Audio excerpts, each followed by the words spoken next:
We're all set to go here at the Shanghai E-Prix. We're at the Shanghai International Circuit. We're back in mainland China for the first time since 2015 as well. We can't wait to get going. Let's cross over to the commentary team on the world feed for the second practice session. To see what is going to happen here this weekend, a new circuit for our 22 drivers here in Shanghai. But let's have a look first of all, shall we, at the calendar and how we got here over the course of this 2024 season, because it has been a very exciting year so far, which has been combined with 8 different winners throughout this season, multiple different drivers on the podium, and an opportunity here for a lot of things to change. My name is Tom Brooks, alongside me James Rossiter here to guide you through the action with Saunders CB down in the pit lane. As I said, rounds 11 and 12 of the championship here this weekend. We're into the final 3 of the season, and here is how we have got on so far throughout season 10. Because in season 10 so far, we have seen, as I said, 8 different victors, and we'll get the calendar up for you in a moment. There we go. As you can see, the only 2 drivers that have taken more than 1 victory are Pascal Wehrlein and Nick Cassidy. Last time out in Germany, we saw Antonio Felix da Costa taking his first victory of the season, technically, because if you remember back to Misano, he won race 1, but then was disqualified later on, which was then handing victory over to Oliver Rowland. 3 Britons have taken victory so far this year. They'll be hoping to try and repeat that feat here this weekend. This man, Mitch Evans, will be hoping for strong fortunes here, James. He was fastest in free practice 1 yesterday. Do you think he's in with a shout? Definitely, always in for a shout, Mitch Evans. He's one of the winningest drivers on the grid, and it's going to be very exciting to see if he can convert that pace from yesterday into today. Absolutely, and of course, as I said, new circuit for the drivers. In terms of the Drivers' Championship, we've got Nick Cassidy, who's sitting atop the pile, but it's mathematically, there's 4 or 5 drivers that are still really close to one another. As we've seen with Formula E, you know, anything can happen on any given weekend. We've got 2 races coming up, new circuit. Let's see where we are later. Absolutely, 50 points on offer in terms of the 2 victories here this weekend. And you can see there, Nick Cassidy leads the way by 16 points over Pascal Wehrlein. Oliver Rowland in 3rd place. Jake Dennis still very much in touching distance there in 4th. Mitch Evans a little bit further back, but still relatively close to one another. You can see further down the order, it's pretty tight at the fringes of the top 10 as well. You've got Sasha Fenestraz, Jake Hughes, Norman Nasso, Robin Freins, Sebastian Buemi, all pretty close to one another. Of course, a few drivers missing Berlin a couple of weeks ago due to a date clash with the World Endurance Championship. This weekend, of course, we're back to our full roster of 22 drivers. And here's the Teams Championship coming into round 11 as well. Jaguar TCS Racing with a comfortable margin there over Tag Heuer Porsche. Nissan DS Penske and Andretti all pretty close to one another. And also further down as well, reigning Teams champions Envision down in 8th place as well. Let's have a closer look though, shall we, at this Shanghai International Circuit. James, as I said, new circuit on the calendar. We're expecting pretty energy critical racing here this weekend, because there's not a lot of heavy braking zones here. We are, yes. We're expecting it to be very tough for the guys to do that, but more importantly, we have a very unique layout. This really long turn 1, super challenging and very unique for Formula E. Into tight turn 2, turn 3, turn 4, very difficult as we saw yesterday. Kink into 5. Heavy braking into turn 6 here. It's a big point to regen and where we're going to see a lot of overtaking. Very fast turn 7, turn 8 and turn 9, which the drivers were finding really tricky yesterday. You can see them moving around an awful lot. And into the tight final 3 corners and onto the start-finish straight. Yeah, we saw a few traffic jams actually going through that final series of corners. So coming into the group stages of qualifying where you've got 11 cars out on track, there's a possibility for a bit of upset. Here are the weather conditions. You can see fairly cloudy overhead, 25 degrees track temperature, 25 degrees in the air, humidity up at 77%. Expecting to be about 27, 28 degrees today, so not expected to get too much hotter than this. But again, a good opportunity for drivers to get out on track as the green flag flies, and free practice 2 does now get underway as the 22 drivers exit out of pit lane, and we see cars on track for the first time on our first race day here in Shanghai. But in terms of the weather conditions, James, it's a little bit cooler than yesterday. Do you think that's going to help drivers? It's definitely going to help their tyres. Yesterday was super hot in the midday, and I was expecting it to be a bit warmer today. If the sun does come out, we're going to see them struggling a lot with their tyre management. I think in these conditions should be optimum for the tyres. So I think we might see the lap times a little bit faster than we saw yesterday in FP1. Yeah, I think there's a good opportunity here for some drivers. In terms of FP1, of course, it was Mitch Evans who took victory from who took the top spot in free practice one, I should say, from Norman Netto and Jean-Eric Verne. So you've got 3 different powertrains in the top 3. That was then extended by another Nissan powertrain of Jake Hughes in 4th place ahead of Oliver Rowland in 5th position. Outliers in that session were the contrasting fortunes in Andretti. You saw Norman Netto up in 2nd place. His teammate Jake Dennis was down in 14th at the checkered flag. So do you think that's a representative accuracy of pace, or do you think that's just down to the fact that he wasn't able to get a clean lap in, perhaps? Well, what was incredible to me was this is a new circuit. We had 6 tenths covering the entire field. Jake Dennis was 3 tenths off the pace, 2 tenths off his teammate, and it appears like he's nowhere. But we saw a lot of traffic going into the final sector to prepare the laps at the end of the session. And I think Jake was probably on the wrong end of that traffic, starting his flyer at the end of the day yesterday. Yeah, we'd be keen to try and turn his fortunes around. Here's team principal for Jaguar TCS Racing. That's James Barkley, who sits in the garage at the moment. And Jaguar, of course, fresh off the back of a victory in Berlin a fortnight ago in race 1 with Nick Cassidy. He was incredibly impressive in that very energy-critical race. Team radio for him. So, race is what you had in deploy yesterday. Oh, mega. Thank you. He's one of a few drivers actually not got any experience here at the Shanghai circuit. You know, a lot of drivers have been here with the World Endurance Championship over the years, some even in Formula 1. So it's interesting how he's going to adapt to this track. Of course, they've done a lot of laps on the simulator, but there's no experience for getting out there and getting on the circuit. No, there's nothing quite like getting on a new circuit, getting some laps in as they all got yesterday, really getting your teeth into the circuit and seeing also how this Formula E car behaves in these high-speed corners, because it's very different, the layout here, compared to what we're used to on a normal Formula E track. And these long corners in 7 and 8, very, very challenging for the tyres. Well, that's the thing, isn't it? You know, the circuit looks pretty familiar up until you get to sort of turn 8, and then it goes off in a completely different direction. We don't use the long back straight here at Shanghai, and as you can see, this is the sector in particular. You've got a crest over the hill, and then you come into these final few corners, and I mean, we saw a traffic jam in free practice 1 yesterday. What's it going to be like when we get into qualifying? I really hope that they do have some respect for each other going into qualifying. I hope that the engineers are on the radios being super aware of what's going on behind, because we saw yesterday a couple of people coming on hot laps. Van Dorn, I think, was on a really good lap, and he got traffic in that last sector. So hopefully the guys can keep it clean in qualifying. I think they will, to be perfectly honest. I don't think it'll be too much of an issue. But yeah, unique way to end the circuit. Disrupted free practice 1 yesterday as well. We saw 5 drivers coming to a stop on the circuit at very similar times. That included the 2 Tag Heuer Porsches, it included the 2 ERTs, and also Nick de Vries in the Mahindra as well. It was a bit of an odd incident which brought a stop to FP1 for about an hour or so, actually, as a matter of fact. What it was a software-related issue. All the teams have got new software for this weekend. Turns out there was some kind of a bug in that software, and cars came to a stop, so they had to go back, stick a, I don't know, a USB dongle in or whatever it might happen to be, and stick the old bit of software on. No, there was a very quick solution. I mean, it was unfortunate what happened yesterday. I think, you know, there was a very quick solution implemented, plugged into all the cars, and we got the session back underway. So luckily there was no damage done or anything like that. So yeah, quite fortunate that we had that practice session yesterday afternoon, really, and not this morning. We're coming towards the end of the Gen 3 era here as well. Of course, going into Gen 3 Evo next year includes 4-wheel drive cars that accelerate from 0 to 60 in 1.82 seconds, which is going to be incredible. But also news coming out this week that Porsche have committed up until the Gen 4 era for 2030 in Formula E, which is great news. Amazing news. Super great for Formula E, great for Porsche. I think, you know, the new car that's going to come in Gen 4 is going to be a huge evolution of where we are. Already next year with the Gen 3 Evo is super exciting with the 4-wheel drive, so it's great news for the championship to have Porsche involved for the long term. Yeah, looking forward to seeing what Pascal Wehrlein and Antonio Felix da Costa can do this weekend. Bit of a snap there from Oliver Rowland as he's just trying to get heat seemingly into the front tyres here. Well, I think that's more the rear tyres giving up. I had a chat with some of the drivers yesterday afternoon, and it seems like if you do a push lap, the tyres get so hot and you can just start to lose the car, and when it starts to go, you're chasing it all the way through that long turn 7. It's interesting though, the contrasting fortunes, because when we were at Berlin a fortnight ago, it was taking 2 laps really to get the heat into the tyres. Given that obviously it's climatically a lot hotter here in Shanghai, but also the circuit layout is different. These long corners where you're just carrying a lot of speed, there's a lot of lateral load in the tyres. That's not the case here.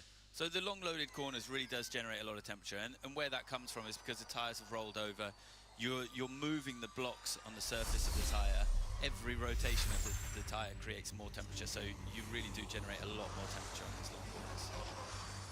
did well to save that. He did. It's not the first time he's had a snap of oversteer in that series of corners as well. He had a bit of a twitch on yesterday in FP1, so certainly exploring the limits is Ollie Rowland. Yesterday, he was 5th fastest, just behind fellow Nissan powertrain car Jake Hughes. Of course, Oliver Rowland has had a fantastic season so far in the 2024 year, because he has been on the podium multiple times throughout this season.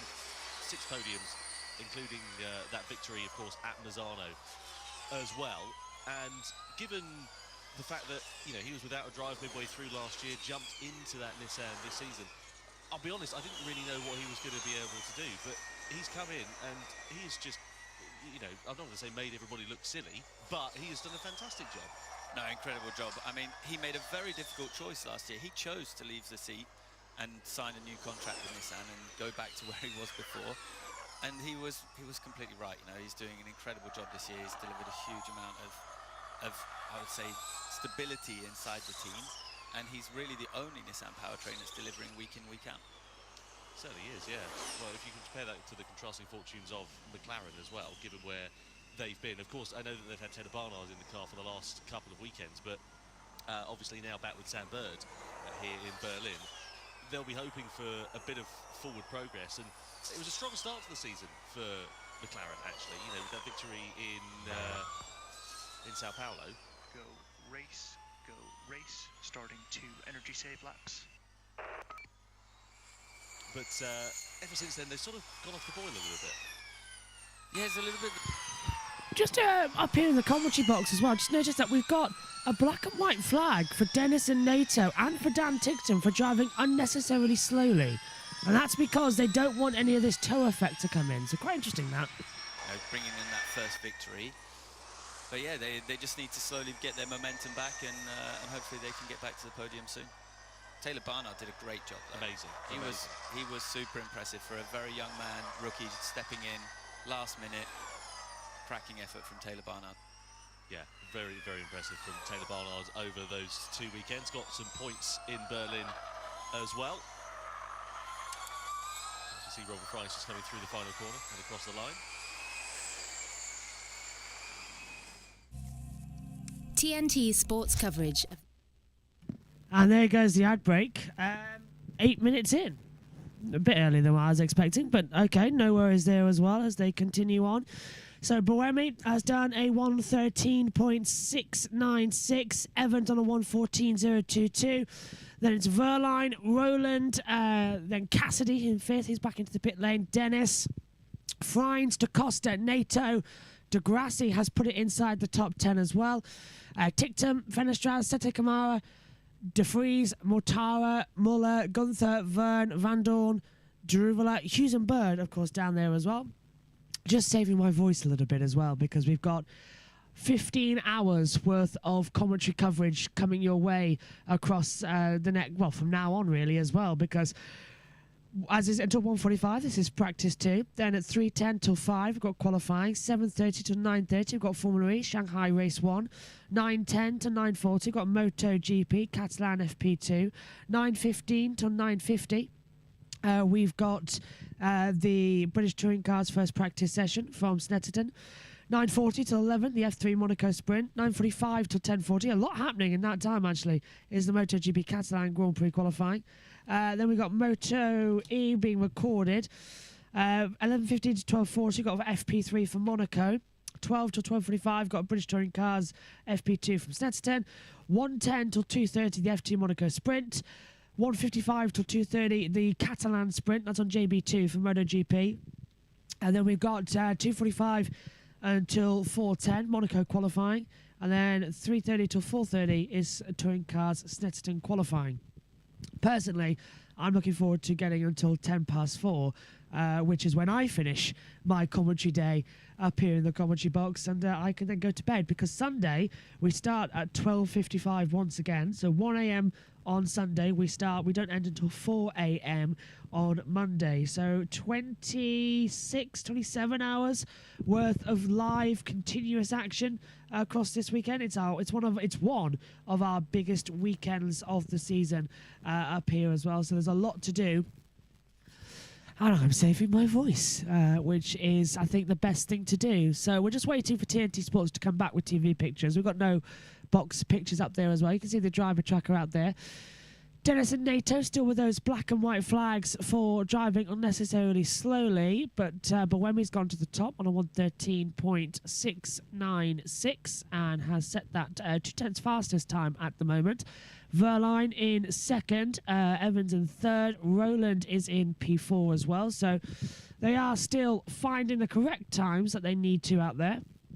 I suppose that's all we can really wait for them to manage for now. I do wonder why TNT keep going to long ad breaks though when they don't need to. It's the middle of the night, and you know TNT is a, oh, I don't know, paid advertisement. It still bugs me that Sky Sports F1 go to it as well, despite the fact it all gets paid for. You pay. It's a subscription-based service, and yet you still get adverts. How does that work? It really is weird, isn't it? On Sky and things like that. At least during the sessions, we shouldn't get anything like that.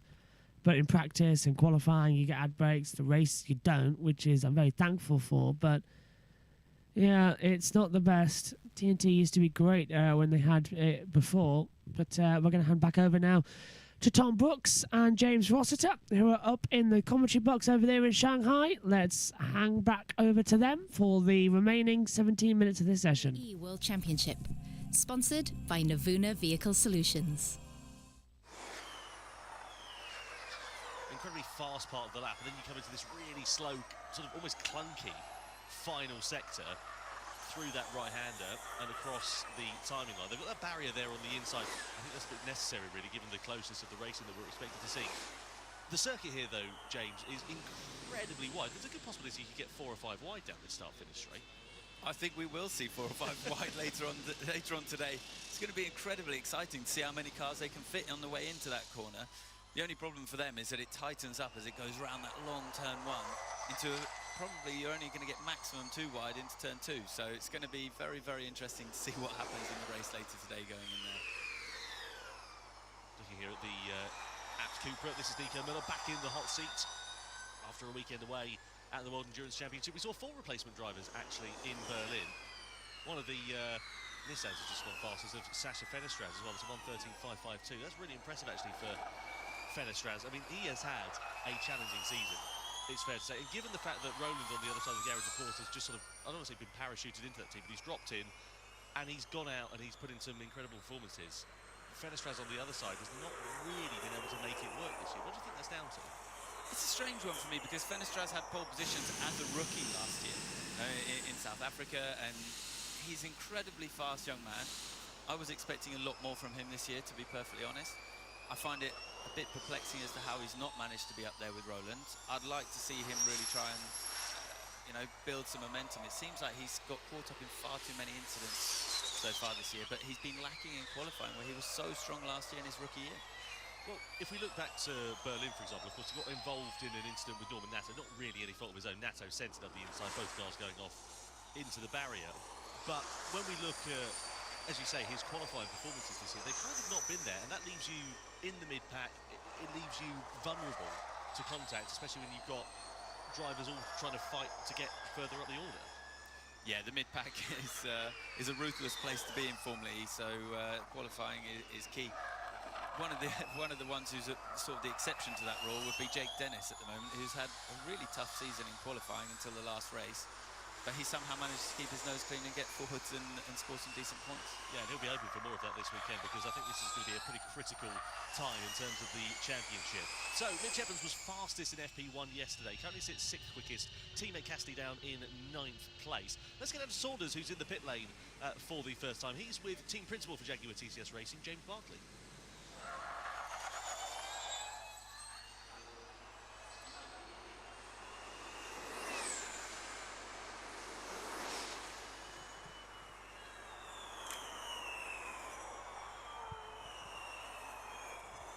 It's great to be back in China firstly, amazing to be here in Shanghai. Yeah, it's 6 races to go, there's still a lot of racing to be done. So yeah, for us it's like we approach every race on. It's about getting our heads down, doing our homework, being humble and not being complacent. There's world-class competition here. We've got a you've got to always up your game every week in, week out. So yes, we're looking forward to it. It's nice to be on track now and getting ready. So looking forward to what will be 2 incredibly close races. Close races, that strategy is obviously going to play an essential part, something that the team have been very, very strong with so far this season. First of all, what's given you that edge, and is it something you can replicate going into this weekend? Yeah, absolutely, strategy is a core part of it, but making sure we've got the car in the right window is also critical. If we have that car pace, that's really key. Then yes, we've made some really strong strategy calls this year, and that's that same philosophy. We just need to keep on doing our homework. The race is going to be a big peloton effect this weekend. We know that's this case, so it's cool heads, making the right decisions at the right time, and trying to capitalise if those opportunities open up in front of the race.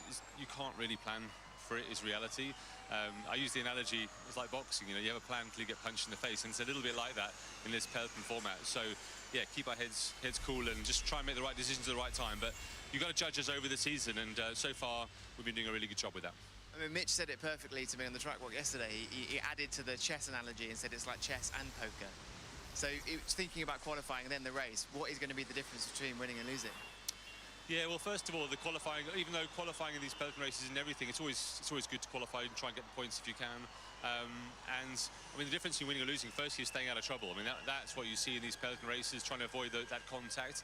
And it's about being decisive at the right time. And I think across the field, we see everyone starting to get to grips with it, and everyone knows that you're not going to win the race if you do something crazy and damage your car. So let's wait and see. That's always the fear factor with it. But other than that, I think the car pace is good. We have 2 fantastic drivers in Nick and Mitch, and really the team is trying its hardest to maximise points.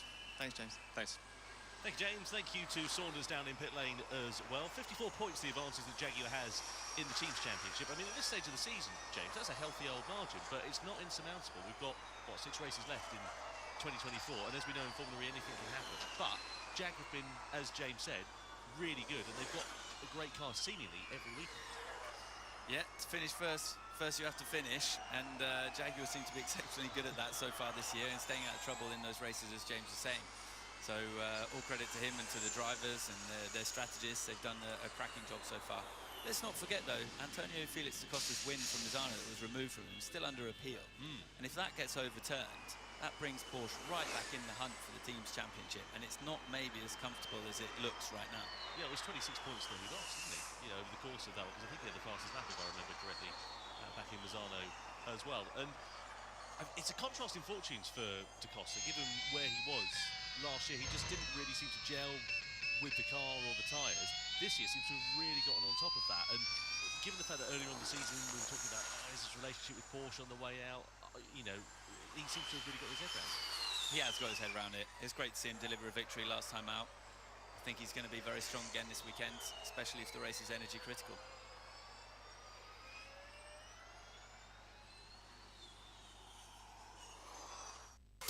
This program is... And the second ad break in 7 minutes. That's very unusual. Usually only 1 in half an hour. They've put 2 in as well, which isn't great, especially when I'm trying to save my voice up here in the commentary box. Nick de Vries then jumps to the top, 113.550. No, Pascal Wehrlein goes top, 113.433. Nick de Vries, and no, Nato, 113.430. So 13 thousandths of a second faster. We go fastest over there as well. So they really are changing their tune quite quickly. I don't know whether that's a good thing or a bad thing, to be fair. But not a bad lap time overall. Wonderful. It's weird as well just to see the first sector here at Shanghai. So it's sort of sectors 1 and 2. We avoid sector 3. And we cut off down towards so we're down to turn 6. So where turn 9 is on the layout, we sort of go straight instead of the double right at 9 and 10. So it's a straight cut off over the hill back towards the pit lane area. They've widened it, reprofiled it, put a bit of gravel there as well, and it is a great layout. I've raced it many times. It's ironic they've chosen this layout because I first raced. This isn't a layout that's been created for Formula E at Shanghai. No, this is one of the many, I think, 4 different layouts you can have here at Shanghai. But I first raced this layout that they're using this weekend back on R-Factor. The original R-Factor back in about 2008, I raced this layout, and I liked it a lot, actually. I raced it a few times because it was always confusing me why it was so different. But, yeah, so that's what we've got coming up here. is that layout. Yellow flag at turn 6. I can't see anyone down there in the braking zone. It's gone green now, though. So who was there? Car 7 of Maximilian Gunther and car 3 of Sergio Sette Camara. We're in that zone. Camara's going a bit slow out there, so we'll keep an eye out. But green flags are out there on the circuit. We haven't headed back to a different section for a red flag or anything, so we're still in good tidings at the moment. Norman Nato, 113.430, he's fastest. Verline, De Vries, 123. Fenestrades, Da Costa, top 5. Dennis, Boemi, Muller, Ticktum, Sette Camara, top 10. No, De Grassi moves up, and Ticktum goes into 10th position, puts Sette Camara down into 11th. Mortara is in the pit lane in 12th. Roland, 13th. Now Bird, 14th. Hughes, 15th. Evans, 16th. Van Dorn 17th, Friens 18th, 19th Cassidy, Verne, Jaruvula and Gunther down at the bottom. Both Maseratis towards the back at the moment as well. They're not finding the time that they wanted to in this opening session of the day. Second practice, of course, but qualifying coming up at 3:10 a.m. British summer time, of course. It's unusually warm actually right now. Up here in the commentary box. 9 degrees Celsius, partially cloudy, and I've got a little heater on in the garage. Hope they come back soon. My voice is not warmed up yet. You know, like when because I've been awake since 11:45 last night, but not talking that much. You know, when it takes you time for your voice to warm up in the morning. Double that when you lost it a week ago. NATO's back in the pits. Half the field actually coming into the pit lane, but there's a lot of traffic in that turn 10, 11, 12 section of the circuit as well to try and get into it. Track temperature is at 25 degrees, air temperature 24. They've remained round about the similar. Humidity at 77, 35% chance of rain as well. Let's hand back over then to the commentary box and back to Tom Brooks and James Rossiter. Looking then at Tony Felix da Costa as he makes his way through. The load that these drivers are putting through and the slight snaps of oversteer that they're getting in this second sector really can't be overstated. They seem to be sort of struggling to keep the rears in the right window without getting snaps of oversteer. I think the nature of the circuit lends itself to overheating rear tyres, and you can see the drivers really fighting. It's going to be interesting to see who can put together a whole lap in qualifying, really, because I think it's going to be very easy to just step over the limit and then make that tiny mistake. And we've seen the lap time so close right now. It's going to be nip and tuck as to who's going to get there in qualifying, and especially when we go to the higher power mode, it's just going to put more load in the rear tyres. Well, Nissan currently 5th fastest and 11th fastest with Fenestrades and Oliver Rowland. As we look here at Max Günther just having a slight lock-up down at turn 6. This is what for that earlier yellow flag was all about. Let's go down into pit with Saunders as we see Günther actually exploring the gravel trap. He's with team principal for Nissan, Tommaso Volpe. Thanks, Tom. Yeah, Tommaso, I want to talk about two things. First of all, we have to talk about Oliver Rowland this season because we've got 6 podiums, 2 pole positions. Everything's looking very good. He has had the season of his life, bringing lots of points. Can he continue this run of form? Well, I hope the seasons of his life will be these and the next 2 at least. So, yes, he's in a great form, and especially if you look at the gap with the other 3 Nissan cars. So we knew Oliver would have done great with us, but to be honest, we were a little bit even surprised how fast he could adapt to the car, considering he didn't race for 6 months. So all credit to him. These sorts of races, it kind of falls into exactly what Oliver likes about racing. You know, getting the elbows out, being strategically minded, taking your chances. This weekend feels like this is another race that he could do very well in. Well, fingers crossed, but it's true that Oli has reached a level of maturity where he's not just talented and fast, as he always been, but he has an holistic view on the race. What is the best strategy, where he's placed into the group, and how to manage it, and when to push, when not to push. So it's great. I think he can perform in any kind of race, but for sure in this kind of races he shows his intelligence. It's incredibly entertaining to watch either way. Let's talk about the other side of the garage now. Sasha's just behind us now. We're seeing in this session at least almost a return to that pace that he impressed us with so much in his rookie season.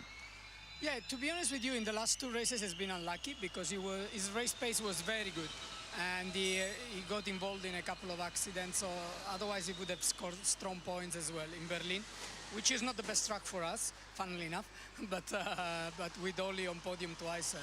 So yes, no, I think Sasha now is in a positive trend. He had a difficult start of the season.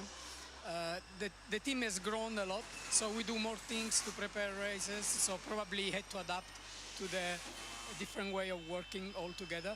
But I think he's in a good trend and will score strong points for us in the second part of the season, the last part of the season. Thanks, Tommaso. Thank you very much. Thanks, Tommaso. Thanks to Saunders. As a driver, James, you've been in this position before, I'm sure, at points where it's perhaps not gone your way at the start of the year and things kind of spiral from there. How hard is it to dig yourself out of a hole that you've got into? It's very difficult, you know, when confidence is low. See it from Ollie. Tout bien, il coule la paire. Tires are just a bit hot, I think. Understood, understood. We'll talk about tyres in a moment, but carry on. Yeah, it's difficult to get that confidence back, and you really need a team around you that believes in you and gives you the opportunity and tries to lift you back up, because that's the quickest way to get the performance out of the driver, out of the team. I mean, we've seen Sasha working together hard with the team. You see him clapping on underneath the podium with the team when Oliver's been on the podium and won races. So I really hope for him that he can return to form and they can start getting both cars up there in the points. And let's touch on tyres as well. We've seen drivers having snaps of oversteer, especially those long loaded corners through turn 7, turn 8 and turn 9 in particular. How difficult is it seemingly to keep these tyres in the right operating window here? Because drivers are, as we just heard on the radio there with Ollie Rowland, are talking about the fact that they're just overheating them when they're on their push laps. We have a lot of combined exits here, and if you've got 350 kilowatts, it's a lot of power, and you're trying to put that through the rear axle, and you've got high-speed corners with high loads. It's very, very difficult. And the problem is you can't really cool the tyres down because you don't get the long straight on this circuit layout. You've got corner after corner, so to cool the tyres down is very, very challenging. I think you're going to get one shot on each set of tyres in quali, and that's going to be it. Well, it'll be interesting to see how it all works out. Just in terms of lap times, actually, yesterday we were at, what, 1:13.2 with Mitch Evans. Here in FP2, we're at a 1:13.4. Obviously, the track's going to be evolving because there'll be a little bit more rubber laid down. But why are we, at this stage, with 2 minutes left on the clock, a couple of tenths of a second slower compared to yesterday?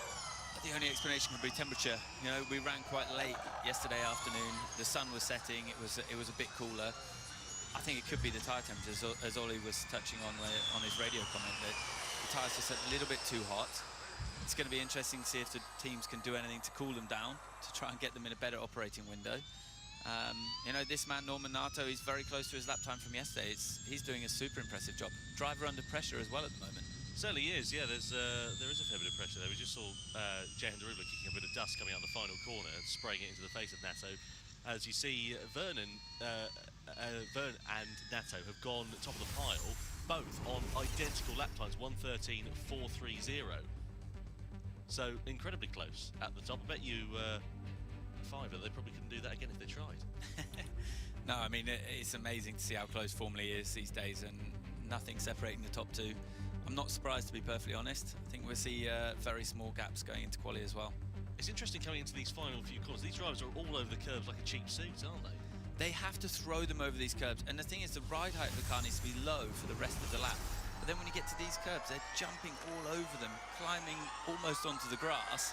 And you can see a couple of them getting it wrong and bouncing off the curb. So how much curb to take is quite a tricky one, and getting the ride height right for the rest of the track. I was wondering about track limits actually going through those final sectors, because you can see drivers going over the white line in those corners, but you don't think it's going to be too much of a problem? I think the grass is going to be fairly self-policing. I'm a big fan and advocate for grass at the edge of race circuits. No, you don't need a white line when you've got some grass and gravel. Well, I suppose that's the point, isn't it? When you've got tarmac on the outside, drivers are going to try and extend it and use as much of an advantage. It always makes me laugh when you hear drivers saying, oh, you know, we doesn't gain an advantage going onto the tarmac on the outside. Well, you wouldn't be doing it if we didn't gain an advantage, would you? No, exactly. And if you replace it with grass, you wouldn't see him driving across the grass. That's a very good point. That's it, close at the top now. Look at this. Verline's up into third fastest. He's on a full attack mode lap as well. 13 thousandths of a second adrift of Vern and Nato. Checkered flag is now out at the end of free practice 2. We finally get a session that's uninterrupted as Nico Müller just improves up to 9th quickest. What about Nick de Vries? 4th for him at the moment. Does he improve on this final flying lap? No, he doesn't. But nonetheless, that is a good session for Nick de Vries, and hopefully that will give him a bit of confidence coming into quali later on this afternoon. Very impressive session for him. He needs it as well. I mean, he's had a shocker of a season. He really needs a strong result. We saw Edo Mortara on pole position. Good to see him starting to deliver, hopefully getting a bit more comfortable with the team after his comeback to Formula E. Bit of dust being kicked up there by Robin Freitz as he goes 7th quickest at the end of the session. Reigning champion Dennis is now down in 11th place as well. Fenestras comes over the line in 5th. Van Dorn improved up to 4th, so that's a bit more like it for Stoffel Van Dorn. He's been a bit quiet so far this weekend. He has been. He's slowly built himself up to it, but that's a very good lap to end the session. A surprising one for me, Jake Dennis. Still a couple of tenths off Norman Nato. Yeah, not for the first time this weekend as well, as we see Da Costa coming over the timeline. Drivers really are pushing the envelope going through that final series of corners, but all 22 have now come across the timing line, and it's Norman Nato who ends the session quickest, an identical lap time to Jean-Eric Vergne. So it's Andretti from DS Penske, from Porsche of Pascal Wehrlein. TDS is inside the top 5 there as well. Good start to the day for them. We were talking before we came on air with this session. You reckon Vergne's going to have a good weekend here? I think Jean-Eric has a great shot at the win today. He's incredibly good historically at new circuits. He arrives, he understands how to get the maximum from his car, how to deliver for the team. 300, we are missing 110 sector 1. You improve your turn 3 on this lap. 110 sector 2 and 1 tenth and a half sector 3. That's good though for Norman Nato. 2nd quickest for him in FP1 yesterday. FP2 today, he's fastest. That's fantastic. What a great start to his weekend. I mean, he's had a couple of good results this year. Berlin didn't go his way at all. Shocker of a weekend by all accounts. Qualifying on the 2nd day, he was right up there, but of course ended up out of contention for points after that collision he had with Sasha Fenestras. But he's not been on the podium all season, believe it or not. He's a man that delivers under pressure. It's incredible. If you think back to when he won a Formula E race, he won it when he knew he was out of contract. So I do wonder if he's got a bit of pressure from Roger Griffiths, and he's really showing his pace now. That's Robin Freitz just exploring the limits on the outside of the final corner. See quite a few drivers that are kicking up dust, but Freitz there just quite wide going through, bit of understeer, and then a snap of oversteer as he exited the corner as well. Yeah, I think we're going to see a few drivers out there when we see them pushing on the end of their qualifying laps later on today. So these practice starts then. How do you get a Formula E car off the line, aside from just lighting up the rear tyres like that? Well, that was pretty shocking, to be perfectly honest. I'm not sure they got their software correct. Perhaps it wasn't working. Good for the photographers. They'll be loving shots like that, though. Either that or they know where they're going to qualify later and they're laying some rubber down for their start. Well, I reckon, to be honest, they're taking a leaf out of Billy Munger's book. We saw him driving the Gen 3 car yesterday. He just absolutely floored it as he pulled away from the light. So he did the best burnout I've seen in a Gen 3 car. Oh, there you go. Looking forward to seeing what that video looks like, actually, as we see the drivers now into the pit lane at the end of free practice 2. There is championship leader Nick Cassidy. 9th quickest for him at the end of the session. So he'll be hoping for a bit more coming into qualifying later on this morning. Kicks off at 10:20 local time. But let's get confirmation then, shall we, of the results of free practice 2. So it's Norman Nato, 2nd quickest in FP1 yesterday, and top of the pile this morning, ahead of his countryman Jean-Eric Vergne in 2nd place. Pascal Wehrlein in 3rd, ahead of Stoffel Van Dorn in 4th place. Nick de Vries up there in 5th position. Good session for him in the Mahindra, ahead of Fenestras, Da Costa, Freitz, Cassidy, and then Maximilian Günther in the Maserati. Just 0.2 of a second separating 10 drivers at the end of free practice 2. Further down the order, Nico Müller in 11th. Good session for him in the Abt Cupra, ahead of the quickest man yesterday, Mitch Evans. Jake Dennis, reigning championship winner, down in 13th, ahead of Buemi, then De Grassi. Then you've got Roland ahead of Ticktum and Sete Camera, the 2 ERTs at their home race, 17th and 18th. Mortara in 19th, Tarubla 20th. Sam Bird and Jake Hughes, both Leon McLarens there. James down in 21st and 22nd place, half a second off the rest of the field. Thanks, Tom. Thanks, James. Dan Ticktum is under investigation for driving unnecessarily slowly. So that could be a possible penalty coming into qualifying. We'll keep you updated. Qualifying will be underway at 3:10 British Summer Time. So in around about an hour and 35 minutes time. Join us for all the action. But from us all here.